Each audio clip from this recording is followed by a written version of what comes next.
আল্লামা নূর হোসাইন কাসেমি বাংলার মাদানী ছিলেন, যিনি বাংলার সিংহ শার্দুল মুজাহিদ ছিলেন।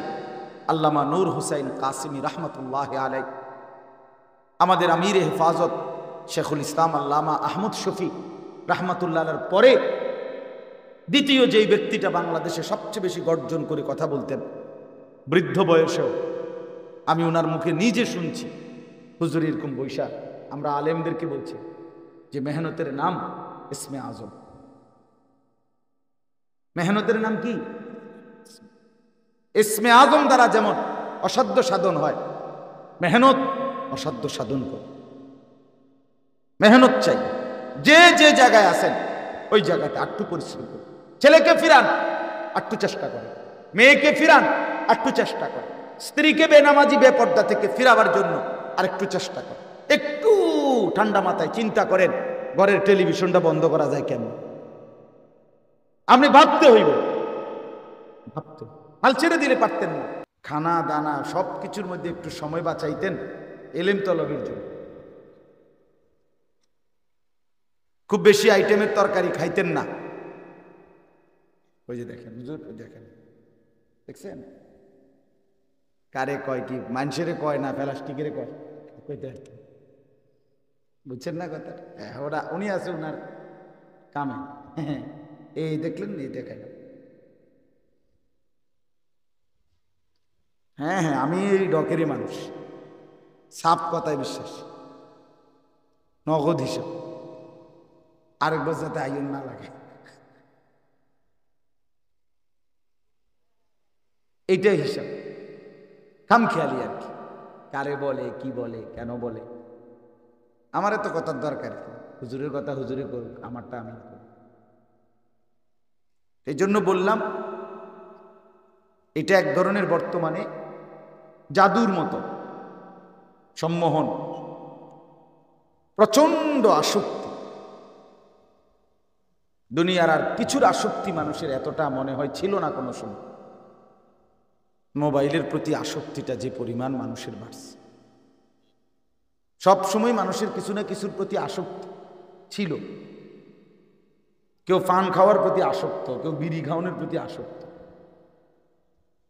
কতজন কত কিছুতে তার একটা বিশেষ আগ্রহ থাকে।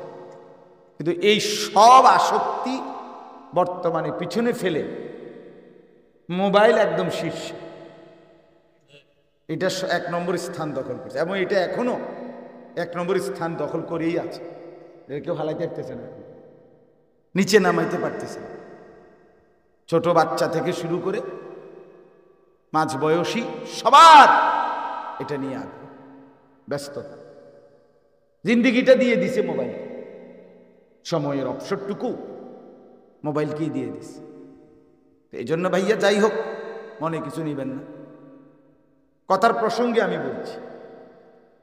এই উঠতি বয়সের ইমাম, আলেম, মাদ্রাসার উস্তাদ, নুরানির শিক্ষক, হিফজখানার শিক্ষক, মসজিদের ইমাম সাহেব, মুয়াজ্জিন সাহেব, এখনো যে জেদ্দুর কাজ করে, তারপরেও বিশ্বাস করেন এখনো কাজ করার মতো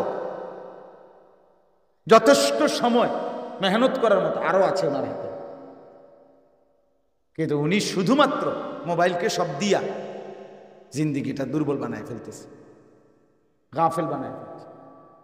আমি আজকেও বলতেছিলাম গাড়ির বৈশা বৈশা, তলাবুল ইলমে, এটা যেমন রাসূলুল্লাহ সাল্লাল্লাহু আলাইহি ওয়াসাল্লাম বলছে তলাবুল ইলম, তো তলাবু কাসবিল হালাল, এটাও তো নবীজি বলছে। তলব একই শব্দ ব্যবহার। এলেম যেরকম তলব করা, এটা যেমন ফরজ বলছে নবী, হালাল রোজগার তালাশ করা এটাও নবীজি বলছে ফরজ। তাহলে দুনিয়াতেও তো টাকা দরকার, সংসারেও তো টাকা দরকার। হালাল টাকা বেশি হইলে ক্ষতি কি? কথা বলেন না কেন? আমার কথা বুঝেন নাই? আমার টাকাটা যদি হালাল হয় তো সেটা 60,000 হইলে ক্ষতি কি? 30,000 হইলে ক্ষতি কি? হালাল টাকা তো ক্ষতি করবে। তার জন্য একটু চেষ্টা করলে আরো কোনো বিকল্প, আমার সময়টার মধ্যে আরো কোনো সুরত আছে কিনা, এটা অপরাধটা কি? আসর থেকে মাগরিব এই টাইমটা বিরতি, অবসর, ফালতু টাইম, এটা কোন কিতাবের আবার বলেন আপনি পাইছেন কোনোদিন? কেউ একজন বলেন, একজন আলেম বলেন। কিন্তু আমরা অঘোষিতভাবে বানায় নিছি আসর থেকে মাগরিব এই টাইমটা হলো বেহুদা টাইম। প্রতিদিন এই টাইম আড্ডা, প্রতিদিন বিরতি, প্রতিদিন অবসর, প্রতিদিন এই 1.5 ঘন্টার সময়ের কোনো মূল্য নেই। বুটমুড়ি, চা বিস্কুট, গপসপ, হাঁটাহাঁটি, এটাই কি কথা ছিল? আসর থেকে মাগরিবকে আল্লাহ তাআলা এই জন্যই দিছিলেন। অথচ কোরআনুল কারীমে আসরের কসম আছে, বলে আসর। এই জন্য ভাইয়া আমি মুরব্বী চাচা, বাবা, ভাই, আপনাদের যে প্রসঙ্গ বলা এটা বলতেছি আমি, বাকি এটা অতিরিক্ত বললাম যে যেই হুজুরেই পাঞ্জাবিওয়ালা টুপিওয়ালা এই মোবাইলের প্রতি আসক্ত, জরুরতের ব্যবহার আমি মানা করি না, বড় মোবাইলের একেবারে অকাট্য হারাম এটা বলতেছি না, কথা বুঝেন নাই আপনি? এটার জরুরত আছে, অবশ্যই আছে। অফিসিয়াল কাজ, ব্যাংকের কাজ, জমি জমার কাজ, বিদেশে কোনো কথাবার্তার কাজ, অনেক কিছু লাগতে পারে, স্বাভাবিক। আমরা হজ উমরার মধ্যেও বড় মোবাইলের কি আছে, কাজ লাগে। এখন এসে অ্যাপস করতে হয়, ওই রিয়াজুল জান্নার জন্য বড় মোবাইল দিয়ে কি করতে হয়, রেজিস্ট্রেশন করতে হয়। এখন উমরা করার জন্য রেজিস্ট্রেশন করতে হবে, তো আপনার ফিঙ্গার নিতে হয় মোবাইল দিয়া, অনেক কিছু আছে, কাজ আছে, ঠিক আছে, জরুরত তো জরুরতই। কিন্তু সারা দিন সারা রাত আপনার অথবা ফাঁক পাইলেই মোবাইল টিফোন, এটা কি জরুরি? এটা কোন জরুরত? ঘুমের টাইম 2 ঘন্টা 1.5 ঘন্টা, আপনি 50টা মিনিট কোরবান করে দিলেন মোবাইলে, এটা কি জরুরি? এই জন্য দয়া করে অনুরোধ করলাম, জীবনে যদি কেউ আগাইতে চায়, দুনিয়াবি প্রয়োজনও পূরণ হওয়া, আখিরাতের প্রয়োজনও পূরণ হওয়া, এর জন্য মেহনতের কোনো বিকল্প নেই। দুনিয়ার রিজিক কামাই উপার্জনও বাড়বে মেহনতে, আখিরাতের জান্নাত এটাও অর্জন হবে মেহনতে, দুটোটাই। দুনিয়াতেও যারা একটু বেশি সম্পদের মালিক, তাদের এর পিছনে অনেক মেহনত আছে, অনেক মেহনত আছে। হ্যাঁ, হালাল না হারাম এটা পরের কথা, কিন্তু মেহনত আছে। বৈধ অবৈধ তো আপনি বাঁচবেন না কেন? বাঁচবেন আপনি। বৈধ পন্থায়ও যদি কেউ মেহনত করে, তার উপার্জন বাড়বে না? বাড়বে, বাড়বে। ঢাকা শহরে এখন আলহামদুলিল্লাহ আমাদের ঢাকার উলামায়ে কেরাম, কওমি মাদ্রাসার উলামায়ে কেরাম 2 হাতে আলহামদুলিল্লাহ লিখতেছে বই, কিতাব। সারা পৃথিবীর যত কিতাব আরবিতে উর্দুতে লেখা হয় সব অনুবাদ করতেছে, মাশাআল্লাহ, ধুমাধুম অনুবাদ করে লাইতেছে। বাংলা বাজারটা আমি কয়দিন আগেও গেছি, বাংলা বাজারের মধ্যে একটা তুফান, মানে ব্যস্ততা, আপনি গিয়ে দেখেন। আলহামদুলিল্লাহ উলামায়ে কেরাম কাজ করতেছে। আমি বসা, একজন হুজুর মাদ্রাসার উস্তাদ, উনি আপনার নাহবিমির কিতাবের একটা অনুবাদ এবং একটু সংক্ষিপ্ত আকারে ছোট্ট একটা নাহবিমির কিতাব লিখছে। এখন উনি আপনার 5 বছরের জন্য ওই লাইব্রেরিওয়ালারা ওনার থেকে এটা নিছে, ছাপাবে। তো ওনারে ক্যাশ আমার সামনে 1 লক্ষ টাকার চেক ওনার হাতে তুলে দিছে। হুজুরে জমা দিয়া পাণ্ডুলিপিটা 1 লাখ টাকার চেক নিয়ে মাদ্রাসায় রওনা হয়ে গেছে। তো উনি লাইব্রেরিওয়ালা আমারে বলতেছে, হুজুর এই হুজুরের 10টা বই আমরা ছাপাইছি, এবার আপনি বলেন তো 5 বছরের জন্য, পরে আবার ডিড করতে হইব, মানে 5 বছরের ভিতরে একটা চুক্তি, আবার 5 বছর পরে যদি বইটা আবার ছাপাইতে হয়, এই লেখকের থেকে আবার কি করতে হবে, টাকা দিয়া ডিড করতে হবে। তাইলে আমার প্রশ্ন হইল, মেহনত করিলে বিভিন্ন লাইনে সম্ভব। আরো বহু খাত আছে, বহু খাত আছে। ইমাম সাহেব বেচারা ওই যে 5 ওয়াক্ত নামাজ, এটুকু ডিউটির পরে আরো কি সময় তার হাতে নাই? তার তো ফিকির করেন। মুয়াজ্জিন সাহেব একটু ফিকির করেন, আরো কিছু করা যায় কিনা, দ্বীনের কাজ, নিজের ফিকির তাও না জায়েজ না হালাল হইলে, আখিরাতের ফিকির তাও সওয়াব। কিন্তু বেহুদা মোবাইল টিফোন, বেহুদা গপ মারন, বুট মুড়ি বানাইতে আছে 1 ঘন্টা লাগাইয়া, এবারটা বইয়ে রয়েছে, যা কিছু বসে রয়েছেন কেন বুট বানায়, এটা কি তা? এটা কি? চা বানাইতে আছে, বিস্কুট বানাইতে আছে, খাইতে আছে, গপ মারতে আছে, আরো মানুষ টোয়াইতে আছে, যে আর কেউ আসেনি গপ মারুন না, উপযুক্ত সঙ্গী। এটা কি? আল্লাহ আমাদেরকে মাফ করে দেন। এজন্য দয়া করে মনে কিছু নিয়েন না, এমনিতেই বললাম, মন চাইলো, মনে আর উঠলো দেখে। মৌলানা ইউসুফ বিন ইকবালের কথা বলতে গিয়ে বলছি, ফিকির মান সাথী, অল্প বয়সী, আলহামদুলিল্লাহ যথেষ্ট কিতাব মোতালা করে, দিন রাত পড়ছে, বলতেছে। এবারও রমজানে আমাদের সাথে এতেকাফ করছে একসাথে। তো যার কারণে তার, সে যে মেহনত করছে, তার বলার পরে বোঝা যায় যে পড়াশোনা আছে, ঠিক কি না বলেন না? তাহলে এইটা তো একটা উপলব্ধি, এটা তো আপনার তাবিজ না যে হেরে মোশতাকুন নবী সাহেব হুজুর একটা তাবিজ দিয়ে দিছে, তাবিজ দেওয়ার পর থেকে ঘুমি তুইটা দেহে জোনায়েদ বাগদাদি। সামনের বছর দেখবে যে আব্দুল কাদের জিলানী, এরকম। এটা কি তাবিজ? আল্লাহ আমাদেরকে মেহনত করার যোগ্যতা দান করে। আপনাদেরকেও বলি, নওজোয়ান ভাই, এবার বাকিদেরকেও বললাম, স্কুল কলেজ পড়ুয়া দোস্ত আমার, তোমাদের জন্য এটা কথা ভাইয়া, মেহনত ছাড়া এই গাফিল মানুষ দুনিয়াতেও তারাক্কি হয় না, আখিরাতেও তারাক্কি হয়। গাফিল অত্যন্ত অপছন্দনীয়। কোরআনুল কারীমের মধ্যে আল্লাহ তাআলা বলছেন, যত মানুষ জাহান্নামী, সমস্ত জাহান্নামীর একটা পরিচয় আল্লাহ বলছে সবার একসাথে, কোরআন শরীফে আছে, সমস্ত জাহান্নামীর একটি সম্মিলিত পরিচয় হলো উলাইকা হুমুল গাফিলুন। কোরআনের আয়াত, ওয়ালাকাদ যারানা লিজাহান্নামা কাসীরাম মিনাল জিন্নি ওয়াল ইনস।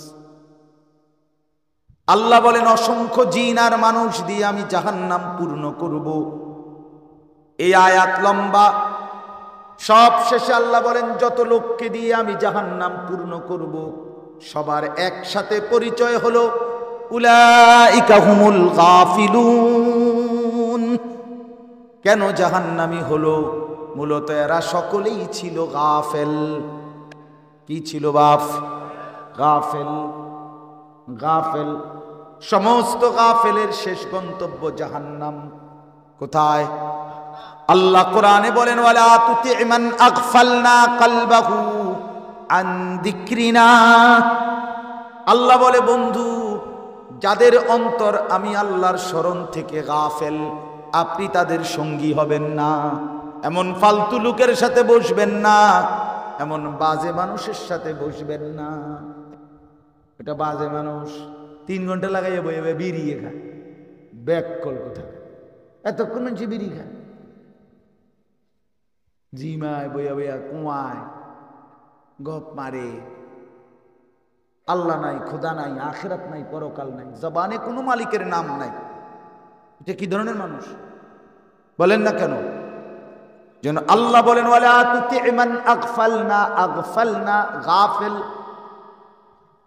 যার অন্তর আল্লাহর স্মরণ থেকে গাফেল, তাকে অনুসরণ করবেন না, তার সাথে বসবেন না। 7 ঘন্টা ধরে আড্ডা দিলা বন্ধু, 6 ঘন্টা, অথচ তোমার বন্ধু নামের ওই নাফরমান একটা বারও আল্লাহর নাম তার মুখ দিয়া উচ্চারিত হলো না। এটা ফালতু, এটা ফালতু মানুষ,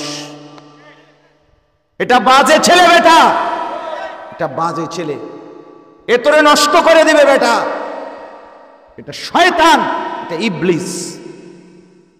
এ তোরে উলঙ্গ ছবি দেখাইয়া, নর্তকীর নাচ দেখাইয়া, জেনার আড্ডায় নিয়া, মদ আর জুয়ার আড্ডায় নিয়া, নারীর আড্ডায় ফাঁসায়া দিয়া, তোরে চরিত্রহীন বানায়া, এরপরে লম্পট বানায়া ছেড়ে দিবে তোরে। হ্যাঁ, আল্লাহ বলছে, যার অন্তর গাফেল আল্লাহর স্মরণ থেকে, ওয়াত্তাবা হাওয়াহু, তার দ্বিতীয় পরিণতি হলো সে সব কিছুতে মনের চাহিদার, নফসের চাহিদার অনুসরণ করে, আল্লাহ রসুলের হুকুমের কোনো পরোয়া নাই, সব কিছু করে তার মনে যা চায়, মনে যা চায়। এই জন্য গাফেল না হও। কি না হওয়া বাপ? আমিও না, আপনিও না, বলেন ইনশাআল্লাহ। আল্লাহ তাআলা কুরআনুল কারীমে বলছে, ওয়াযকুর রাব্বাকা ফী নাফসিক তাদাররুআন ওয়া খীফা ওয়া দুনাল জাহরি মিনাল কওল বিল গুদুবি ওয়াল আসাল। আল্লাহ নবীকে বলে, বন্ধু আমার, আপনি আমি আল্লাহর জিকির করেন। কিভাবে? মনে মনে। আর কিভাবে? তাদাররুআন, একেবারে বিনয়ের সাথে, খীফাতান, নিঃশব্দে, আওয়াজ ছাড়া জবানে। আর কিভাবে? অদুনাল জাহরি মিনাল কওল, হালকা আওয়াজে।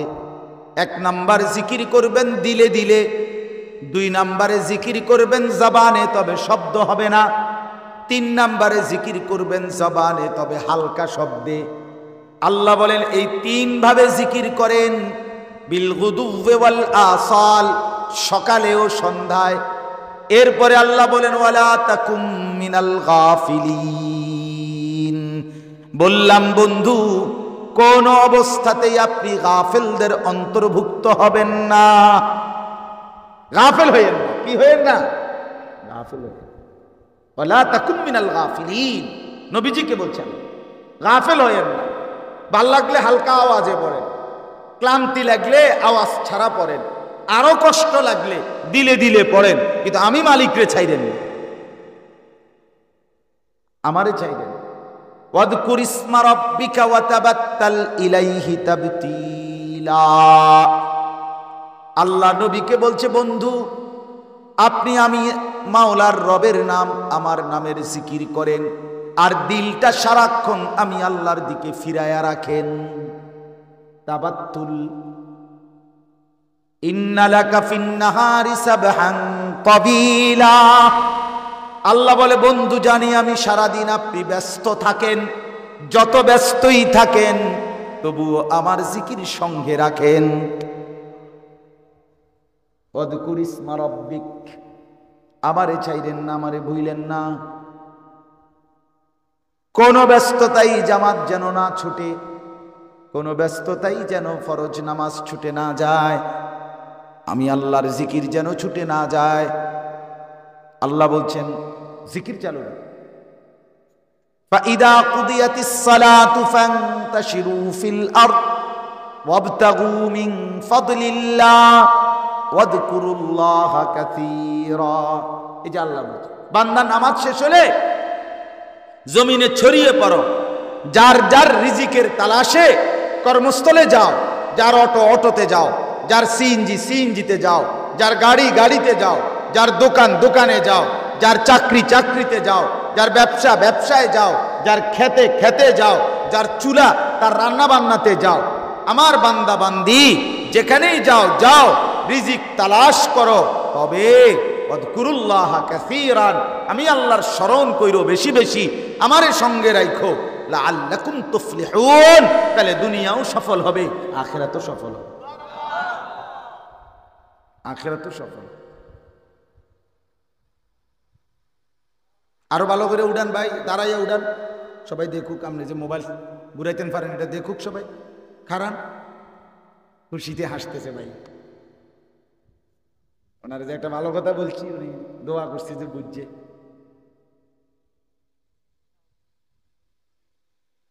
হ্যাঁ, এই জন্য বললাম খামখেয়ালি, বললাম খামখেয়াল অনেক কঠিন ব্যাপার। মুসলমানের এই নওজোয়ান ফেরাইতে হবে, কঠিন ব্যাপার। এই আমি এখন এদিক দিয়ে আসছি, একসাথে এই আধা কিলোর ভিতরে দেখে আসছি, একসাথে 5 জন 7 জন 8 জনও ছেলে পেলে, প্রত্যেকের হাতে একটা একটা মোবাইল, একসাথে বৈশা মোবাইল টিপতেছে দুই আঙ্গুলে। গাড়ি প্রচন্ড হরন দিছে, আর তুই একটু মাতালগি দিছে আবার নিজের কাছে। আহা মুসলমানের সঙ্গে, বাবা কোথায়, মা কোথায়, ঘুমাবে কোন রাত্রে, হ্যাঁ কোনো দিন ফজর পড়বে কিনা কেউ জানে না। বাবাও হাল ছেড়ে দিছে, সন্তানও হাল ছেড়ে দিছে। খোদার 365 দিন, 1 বছর মুসলমানের সন্তান মুসলমানের ঘরে ঘুমায়, বাপ মা জীবিত, কিন্তু 18-20 বছর বয়স ছেলে মেয়ে, তাগড়া, সুস্থ সবল জওয়ান ছেলে, কিন্তু নাফরমান। খোদার 365 দিনে কোনোদিন, একদিনও কোনোদিন ফজরের নামাজ পড়ে নাই। মুসলমানের ঘরে এত বড় জানোয়ার কেমনে ঘুমায় বাপ? হ্যাঁ, ও চাচা বলেন না, চাচা বলেন এই জীবনের সার্থকতা কি? আমার জীবনের অর্জন কি? তাই আমার এই 60 বছরের হায়াত আমি তাহলে কি করলাম? হ্যাঁ, এই খাট পালং আর সোফা আর ফার্নিচার, ভাত মাছ আর এই চাল ডাল, ঘর বাড়ি আর দালান, এতটুকুই? এতটুকু তো আল্লাহ তাআলা কাফেরকেও দিছে, হিন্দুর ঘরেও আছে, বৌদ্ধের ঘরেও আছে, ইহুদি, খ্রিস্টান, নাস্তিক, মুরতাদ, বেঈমান, নাফরমান, জন্তু, জানোয়ার, গরু, ছাগল, কুকুর, বিড়াল, এরাও তো এই দুনিয়া ভোগ করছে, তা আপনিও দুনিয়া ভোগ করছেন।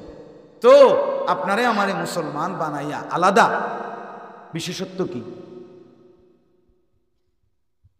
হ্যাঁ, আমারে যে মুসলমান বানাইলো, এই ঘরটা যে মুসলমানের ঘর, এই ঘরের বৈশিষ্ট্য কি? তাই ভাত মাছ চাল ডাল, খাট পালং সোফা ফার্নিচার। তো নামাজ পড়বে কারা? কাদের জন্য ফরজ হয়েছিল নামাজ? রোজা রাখবে কারা? আল্লাহর কোরআন শিখবে কে তাইলে? কোরআনুল কারীম কার জন্য তাইলে? জিকির কে করবে? তাহাজ্জুদ কারা পড়বে? বলেন না বাপ। মুসলমানের ঘরে যদি খোদার 365 দিনে গোটা 1 বছরে যদি কোনো দিন ফজরের নামাজ ছেলেটা না পড়ে, মেয়েটা না পড়ে, স্ত্রী না পড়ে,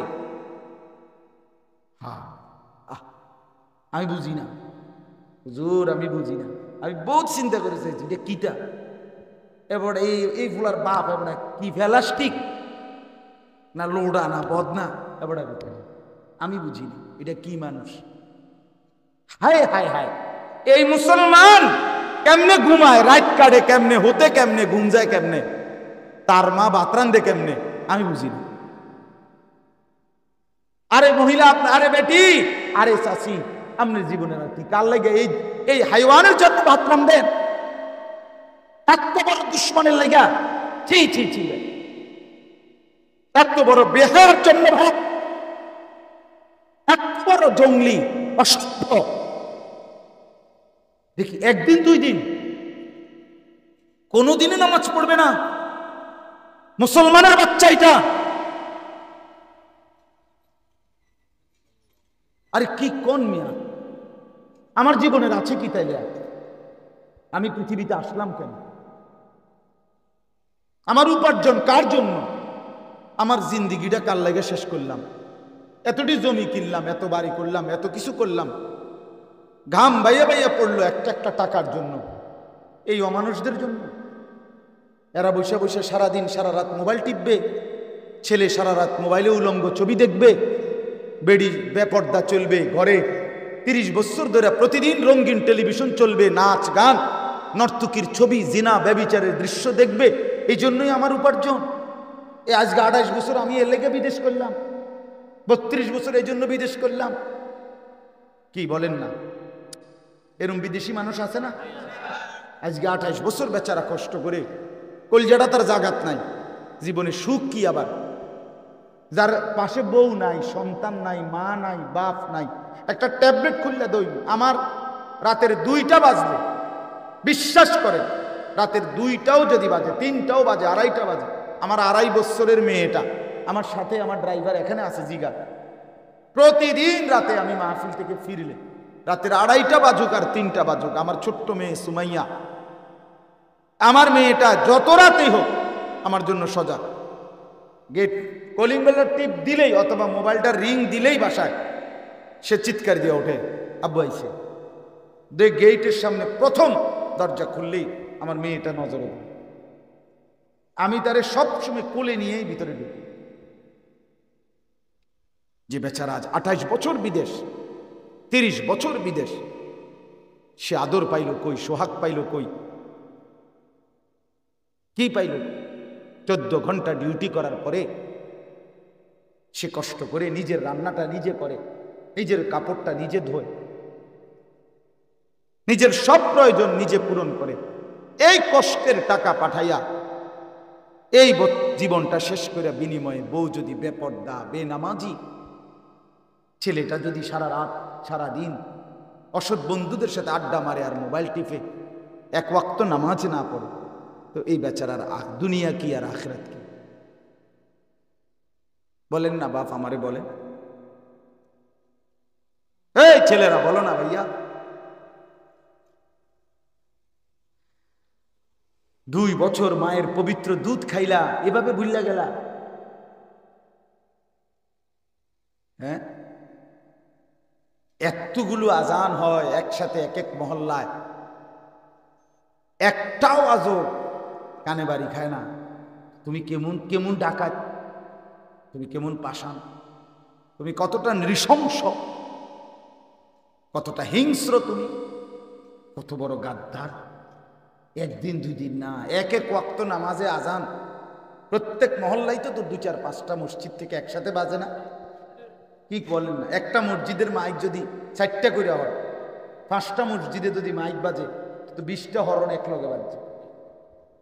এখানে 20টা হরণ লাগাক না, পুরা মহল্লায় আওয়াজ হবে না? চলে এই জঙ্গলির কারণে কি পৌঁছে না? সে মুসলমান না? বলে এতটা গাফেল মুসলমান হয় কিভাবে? এতটা গাফেল বাবা হয় কিভাবে? এত গাফেল সন্তান হয় কিভাবে? আমার বাপ, রাগ হইয়েন না, বরঞ্চ এই জন্য বললাম যেন ফিকির আসে দিলের মধ্যে, দিলের মধ্যে অনুভূতি জাগা দরকার। এই যে কয়জন বলছেন আরো কম হইল আপত্তি নাই, আলহামদুলিল্লাহ। আমি শুধু একজনের জন্য এই অল্প কিছুদিন আগে আধা ঘন্টা 40 মিনিট বয়ান করছি। একজন এক ঘরে গিয়া, মহিলা হজে যাবে, মহিলার স্বামীরে দিয়া বলছে, হুজুরে যদি আমগো ঘরে আইসা দূর কইতো, একটু নসিহত করতো। স্বামী আমারে বলছে, আমি বলছি আমি আইতেছি। ও মহিলার স্বামী আমার পাশে বসছে, আর পর্দার আড়ালে মহিলা এ বেরিয়ে একজনে লেগে 30-40 মিনিট ওয়াজ করে দিচ্ছে। খালাস, আল্লাহর জন্য। এই সোমবারে যে ঘূর্ণিঝড় হইল, মেইন বৃষ্টিটা যে সময় হয়েছে, পুরা বৃষ্টি হয়েছে কিনা সন্ধ্যায় কোন কারেন্ট ছিল না, বৃষ্টি হয়েছে, জেনারেটরও নাই। আমি আলহামদুলিল্লাহ এই সোমবারে, গত সোমবারে পূর্ণ বৃষ্টির সময় আল্লাহর দয়া 2টা মাহফিল 2খানে ছিল আমার, 2 মসজিদ, দোনো বয়ান আমি পূর্ণ করছি। আন্দারিয়া বয়ান। হ্যাঁ, বিশ্বাস করে তারারে কইছি যে পরে একসময় আসবো, আপনারা চেহারা চাইয়েন, ওর আগে হুইনালানো আছে বাঁচতে চেহারা চাইতেন, ফেরবেন চেহারা দিয়ে ঘাস কাটবেন কিচ্ছেন। এমনি বললাম আর কি, এটা আপনার কেরামতি কইতে আসছি না, মানে এমনি বুঝাইলাম আর কি, যে আল্লাহর কথা বলা, বলতে থাক, 1 মিনিট 100 মিনিট, 1জন 10 জন, কবি ইধার কবি উধার, কখনো এদিকে কখনো সেদিকে, বলতে হবে। এই নওজওয়ানদেরকে ফেরাইবার চেষ্টা করতে হবে চাচারা, নাহলে আগামী প্রজন্ম কঠিন মুসিবতের মুখোমুখি হবে। ছেলেরা মনে রাখো ভাইয়া, ফিলিস্তিন আজীবন নির্যাতিত হবে, আর তুমি কোনোদিন নির্যাতিত হবে না। কে দিল এই নিশ্চয়তা? হ্যাঁ ভাইয়া বলো, রোহিঙ্গা মুসলমান আজীবন মার খাবে, তুমি কোনোদিন মার খাইবা না। কে দিল ভাইয়া এই নিরাপত্তা? কাশ্মীরের মুসলমান আজীবন নির্যাতিত হবে, আমরা কোনোদিন নির্যাতিত হব না। কে দিল এই নিশ্চয়তা আমাদেরকে? কি কারণে? আমরা সেই নিরাপত্তা কোত্থেকে পেলাম? আরে মুরব্বীরা হয়তো চলে যাবে, তো নওজওয়ান তুমি তো আল্লাহ হায়াত দিলে, হতে পারে আরো 50 বছর থাকবা, আরো 40 বছর থাকবা। 50 বছর মাত্র বাংলাদেশের এই 50-52 বছরে কত কিছু আমরা দেখলাম, পৃথিবীর কত কিছু দেখতেছি। আগামী 50 বছর পর্যন্ত পৃথিবীর অবস্থার আর পরিবর্তন হবে না? সময়ের পরিবর্তন আর হবে না? তো তো এরপরে বলেন, দয়া করে ভাবতে শেখেন, দয়া করে প্রত্যেকেই গাফেল হবেন না। একটু কষ্ট করে দুনিয়া চলুক ভাইয়া, ভাত মাছ চাল ডাল, আয় রোজগার, বাজার ব্যবসা, বিদেশ লেনদেন, উপার্জন সবই চলুক, কোনো মানা নাই, কিন্তু আল্লাহকে সাথে নিয়ে। কাকে সাথে নিয়ে? নামাজ পড়েন, শরীর পবিত্র রাখেন। আল্লাহর দয়া না হইলে কারো কোনো ক্ষমতা দিয়া হয় না। মালয়েশিয়াগামী যাত্রীরা আটকিয়া গেছে, শুনছেন না? ও শুনছেন না? তোলপাড় চলতেছে যে দেশে, মালয়েশিয়ার হাজার হাজার যাত্রী আটকায় গেছে, প্রায় 30,000-এর উপর। কি ভাইয়া, পৃথিবী এক মিনিটে পৃথিবীতে লন্ড এলোমেলো হয়ে যেত, হাসি কান্নায় পরিণত হতে 1 মিনিটও লাগবে। অনেক স্বপ্ন বেদনায় মিশে যাইতে বেশিক্ষণ লাগবে। এই ঘূর্ণিঝড়ের একদিনে যে অঞ্চলগুলো প্লাবিত হয়েছে, যে ঘরগুলোর উপরে পুরা ডুবে গেছে, সে ঘরের ফার্নিচারগুলো ডুবে নাই, সে ঘরের আসবাবপত্রগুলো ডুবে নাই, সে ঘরের কোলের বাচ্চাটা কিভাবে আছে, সে ঘরে যেই লোকটা পঙ্গু, প্যারালাইজড, অক্ষম, অচল, ওই মানুষটা কেমনে জায়গা লাগছে, যে মহিলাটা গর্ভবতী, বাচ্চা প্রসব হওয়ার কাছাকাছি হয়তো, সেই বোন কি পরিমাণ পেরেশানিতে পড়ছে বলে। কেন আমরা আল্লাহকে ডাকবো না? কেন নামাজ পড়বো না ভাইয়া? আমাদের বেঁচে থাকা, আমাদের সুস্থ থাকা, স্বাভাবিক থাকা 1 মিনিটে আল্লাহর হাতে। 1 মিনিটে এলোমেলো হইতে। সিলেটের মানুষ আরামসে ঘুমাইতেছে, ভালো মানুষ, ওমা সকালে শুনি বলে সব বলে ডুবে যায়, মানে বানের পানি ছেড়ে দিছে ওইখান থেকে, বাহ ডুবে গেছে। সিলেটের একাংশে এখন কি চলতেছে? বন্যার মতো পানি। এখন এই গরমের মধ্যে বন্যার কি কারণ? আল্লাহ যদি আমাদেরকে স্বাভাবিক না রাখে, সুস্থ না রাখে, আমাদের নিজের যোগ্যতায়, টাকায়, ক্ষমতায় সম্ভব? আমি দয়া করে অনুরোধ করলাম। মজার বিষয় হলো, একটা মজার কথা শুনেন। আমার এই বয়ানে এখন আপনাদেরকে বলতেছি, এইটা আমার হজ্জের সফরের আগে শেষ বয়ান। আমি কালকেও আর মাহফিল রাখি নাই, মঙ্গলবার দিন আমি ইনশাআল্লাহ যাব, বুধবার ভোরে আমার ফ্লাইট ইনশাআল্লাহ। এই মাহফিলটাই আমার হজ্জের আগে, এইবারের এই লাস্ট।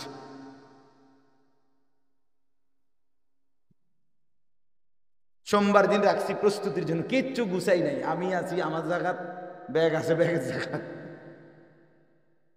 এমনি এমনি।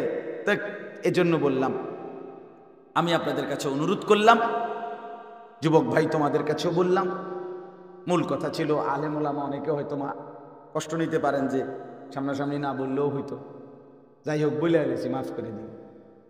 কিন্তু উদ্দেশ্য ছিল এইটা, পাঞ্জাবিওয়ালা পাঞ্জাবি ছাড়া, টুপিওয়ালা টুপি ছাড়া সবাই, আমিও আপনিও চলেন আর একটু সচেতন হই। কি বলেন? আর একটু ফিকিরওয়ালা হই, একটু মেহনত করি।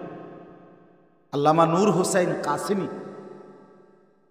বাংলার মাদানি ছিলেন, যিনি বাংলার সিংহ শার্দুল মুজাহিদ ছিলেন, আল্লামা নূর হোসাইন কাসেমি রহমতুল্লাহ আলাই।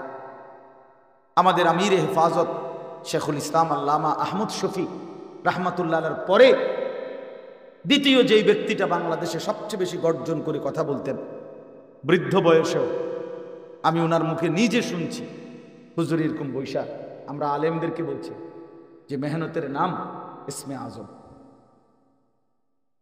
মেহনতের নাম কি? ইসমে আজম দ্বারা যেমন অসাধ্য সাধন হয়, মেহনত অসাধ্য সাধন করে। মেহনত চাই, যে যে জায়গায় আছেন ওই জায়গাতে আটটু পরিশ্রম করে। ছেলেকে ফিরান, আটটু চেষ্টা করে, মেয়েকে ফিরান, আটটু চেষ্টা করে, স্ত্রীকে বেনামাজি বেপর্দা থেকে ফিরাবার জন্য আরেকটু চেষ্টা করে, একটু ঠান্ডা মাথায় চিন্তা করেন ঘরের টেলিভিশনটা বন্ধ করা যায় কেমন? আপনি ভাবতে হইব, ভাবতে হাল ছেড়ে দিলে পারতেন না। আপনি একটু ভাবেন 30 বছর একটা মুসলমানের ঘরে লাগাতার আমনে বাইচা থাকতে একজন মুসলমান আখেরাত যার বিশ্বাস করে টানা 20 বছর 30 বছর এক ঘরে প্রতিদিন রঙিন টেলিভিশন, নাচ গান, নাটক, সিনেমা চলতে পারে না মিয়া। আপনারা ভুলে গেছেন আল্লাহকে, আখেরাতকে মিয়া। এতদিন মুসলমান গাফেল থাকে না, এত গাফেল মানুষের পরিচয়। আমি তো সবসময় বলি 60 বছর বয়সে যেই বুড়া মিয়া এখনো বিড়ি খায়, আমার সাফ কথা, এবার আর আখেরাত বলতে কিচ্ছু মনে নাই।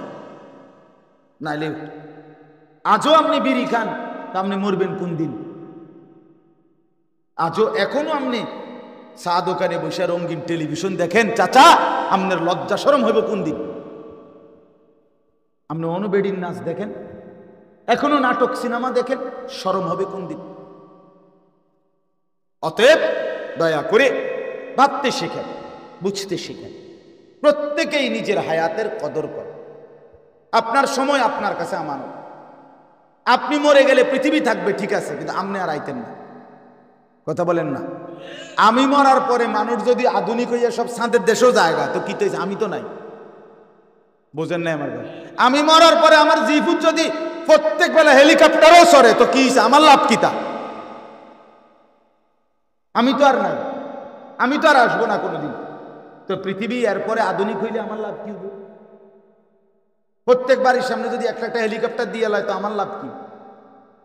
আমি তো কবরে চলে গেলাম, আমি তো আর আসবো না, আমি তো আর ফিরবো না। অতএব আমার হায়াত যতক্ষণ, আমাকে কদর করতে হবে ততক্ষণ। আল্লাহ তাআলা আমাদেরকে তৌফিক দান করে। ছোট্ট একটু কথা, এই 2টা আয়াতের তর্জমা শুনাইতে চাই। আমাদের সামনে কোরবানি, এই কোরবানির একটু ফজিলত আপনাদের কাছে শুধু বলেই আমি কথা শেষ করব। 2টা আয়াত, 17 নম্বর পারা, 22 নম্বর সূরা, সূরা হজ্জের 36-37 নম্বর আয়াত। কোরবানির বৈশিষ্ট্য কি কি, এই আমি শুধু একটু বলি আপনাদের কাছে, তাইলে ইনশাআল্লাহ কথা শেষ। আল্লাহ তাআলা বলেন, ওয়াল বুদনা জাআলনাহা লাকুম মিন শাআইরিল্লাহ। এর 1 নম্বর বৈশিষ্ট্য। কোরবানির প্রথম বৈশিষ্ট্য, আল্লাহ বলেন কোরবানির জন্য নির্ধারিত প্রাণী, সাথে সাথে আমি আল্লাহ এটাকে আমার নিদর্শন বানায় ফেলি। বান্দা যখন সিদ্ধান্ত নেয় এটা আমি কোরবানি করব, আল্লাহ বলেন সাথে সাথে ওই প্রাণীটাকে আমি আল্লাহ বলে দেই যে এটা আমার। ওয়াল বুদনা জাআলনাহা লাকুম মিন শাআইরিল্লাহ। কোরবানির জন্য নির্ধারিত প্রাণী আমি আল্লাহ তোমাদের জন্য বানিয়ে ফেলি আমার নিদর্শন। কিতাবুল্লাহ মানে আল্লাহর কোরআন, এটা শাআইরুল্লাহ, আল্লাহর নিদর্শন। রাসূলুল্লাহ আল্লাহর নবী সাল্লাল্লাহু আলাইহি ওয়াসাল্লাম, তিনি শাআইরুল্লাহ, আল্লাহর নিদর্শন। বাইতুল্লাহ আল্লাহর ঘর, মসজিদ সমূহ, এগুলো সব শাআইরুল্লাহ, আল্লাহর নিদর্শন। আহলুল্লাহ আল্লাহর প্রিয় বান্দাগণ, এরা সব শাআইরুল্লাহ, আল্লাহর নিদর্শন। আল্লাহ বলেন মসজিদ যেমন আমার নিদর্শন, কোরআন যেমন আমার নিদর্শন, আমার রাসূল যেমন আমার নিদর্শন, আমার নেককার বান্দাগণ যেমন আমার নিদর্শন, কোরবানির প্রাণীটাও আমি আল্লাহর নিদর্শন।